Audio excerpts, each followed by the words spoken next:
Hello and welcome back to Albion. And guess what? It's Tuesday, so it's time for Tuesday's Top 10 Tips, the third instalment.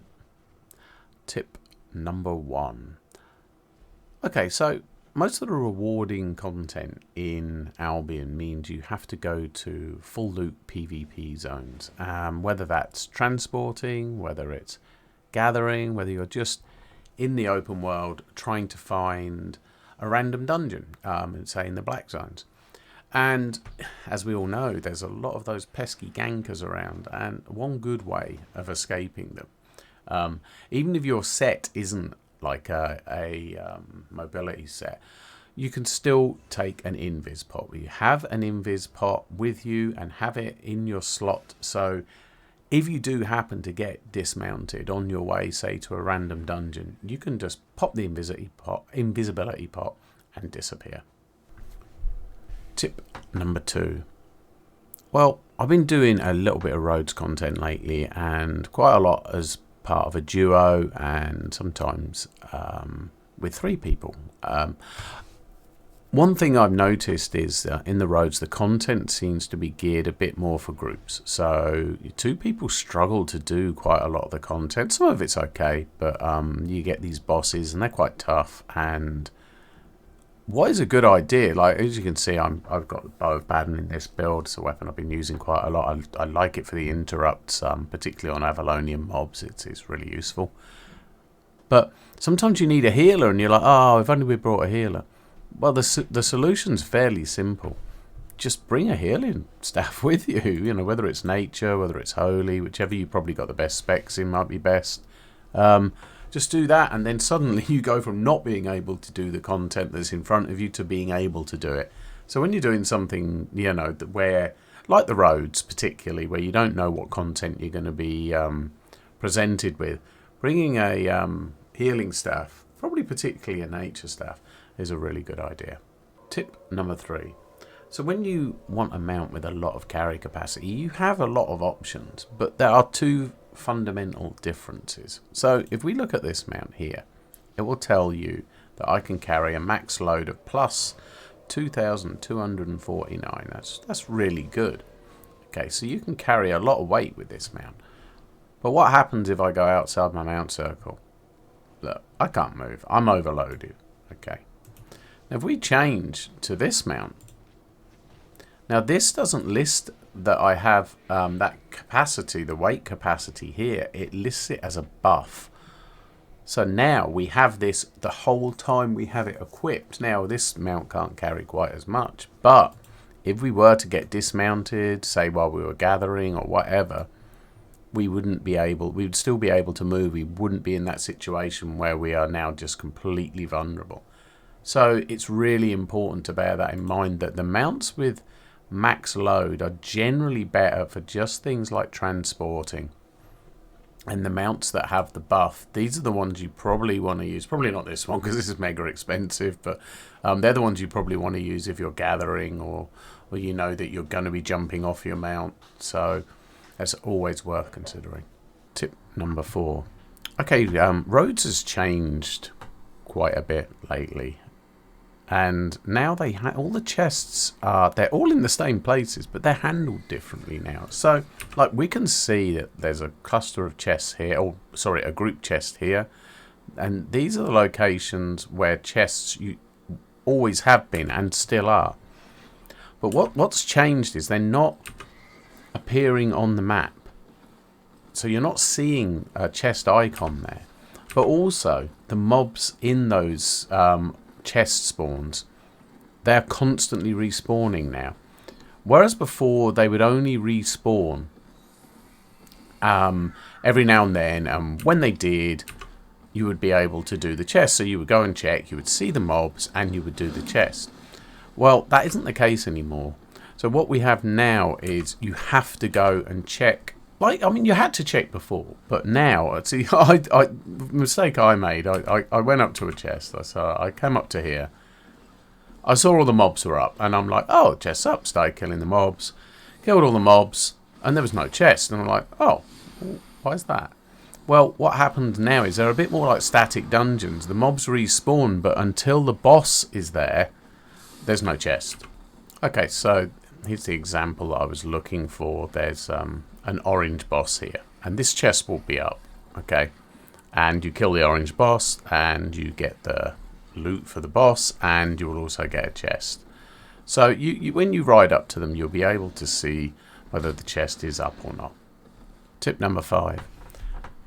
Quite often, a lot of new players in my guild will ask me, should I do corrupted dungeons? And the answer for me is yes, because Albion is primarily a PvP game, and corrupteds are a great place to learn how to PvP, learn what your abilities do, what other people's abilities do, how to counter them, etc.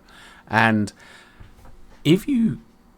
this is what a corrupted dungeon looks like. It looks similar to a random dungeon. Obviously, you can see it's got an orange glowy thing. They're very different, so they're easy to find. You just try and find one in a blue or yellow zone. And when you click on it, you've got to make sure you're at hunter level difficulty if you're a new player, because the other Stalker and Slayer, you will need to go to black or red zones to do these. They're full loot. The Hunter is not full loot, so you won't lose your gear. So you can practice PvP in these without the threat of losing your gear. Now you will need to get 9. It says 800 IP, but you'll need to get 900 to actually be competitive. I'm not going to go into all the different aspects of corrupteds because that would be a video in itself. Tip number 6. Item power is quite an interesting thing. It's quite obvious what it does basically. Each item, the higher the item power, the higher the stats on each item. So if we had a higher tier assassin's jacket, all of these stats would be higher. But what we get is we get an average item power. Okay, now I've even had some quite experienced players say I'm wearing a higher tier cape to up my average item power because that makes me tougher. Well, it doesn't. If you look, all the stats here, when I remove my cape, the only thing that goes down is energy and energy regen, the 2 stats that this item is responsible for. Everything else stays the same. Your average item power is just a general guide as to how powerful you are, or say an enemy player is. Doesn't actually have any effect on anything. It's each individual item is handled individually. So you will often see people who don't have as high tier boots or headpiece because they don't have as many stats as that are important as the chest and weapon. So it's worth bearing in mind that, you know, particularly with capes, your average item power isn't important. So just use the cape that is relevant rather than trying to up your IP, your average IP. Tip number 7. Well, when you're going out gathering, you've probably got all your gathering gear on. You've got your best gathering tools. You've got your pork pie to maximize efficiency, and it's easy to forget this. Take a gathering journal with you. Now, with a gathering journal, basically, if you read the text, you can fill it by gathering anything within 2 tiers of it. So if you are killing, say, tier 6 mobs, you will still fill a journal that is 2 tiers below that.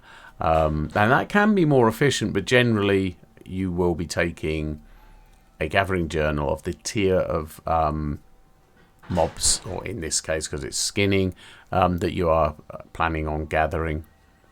So always remember to take journals with you, and enough that you're going to fill them. Otherwise, you're losing that little bit of extra money you would have made. So, you know, don't take 2 and then, like, you know, you're going to be out gathering ages and you could have filled 4. Take enough with you. Tip number 8. I was talking earlier about corrupteds and how I think they're a great idea for you to learn PvP. Well, another thing you can do is go out into the red zones, or preferably black zones, and take a set out there with you that you just want to pick a fight with. So I'm not saying just run into the first clump of people and die immediately. Find a fight with another solo player and fight. If you just go out with a 4.1 set like this, okay, on a tier 3 horse, we look here, 37,000. It's really cheap. You can afford to die a few times, but make sure that you're dying and having a fight so that you learn something from it. And also you can start shedding that fear of losing your gear a bit, which is a big thing in Albion. I'm still a little bit guilty of that myself. Tip number 9. So in Albion there are certain weapons and armors, in fact, which can be a little bit tricky to level up because they're just slow. You know, if you unless you find a group you solo, they can be a bit tricky. So things like plate armor can be tricky. Some of the weapons, like healing weapons, sometimes can be a bit slow. A weapon that doesn't have much AoE potential can also be slow. But what you can do is use a thing called combat fame credits. Okay, now this is a bit of a long-term goal for newer players, but once you get anything up to 100, you start earning fame credits. So, and once you start getting them, you can then use them to spend on these weapons that you would find it harder to level up. Like I said, such as plate, such as some of the tank weapons, healer weapons. If you're struggling to find a group, it's a good way of doing that. Tip number 10. Well, because I was just talking about plate and it being difficult to level if you're not in a group, I thought, well, there is an example of what you can do if you haven't got 100 spec and you haven't got combat fame credits, is use soldier armor. If we look at the ability on soldier armor, what you can do is you pull a pack of mobs, so, you know, 4, 5, 6, whatever you feel you can handle. Then you use this ability called Fury. Now, every time you get hit, you get a damage buff, okay? And it stacks up to 10 times, so you get a really good, significant buff. And you can then use that to unleash your AoEs or whatever it is you have with the weapon type you're using. And you can get a bit better clear speed, and that can help with your leveling up of your weapon. So, hopefully you found some of them tips helpful. If you did, please leave me a subscribe, a like, a comment. That would really help me out.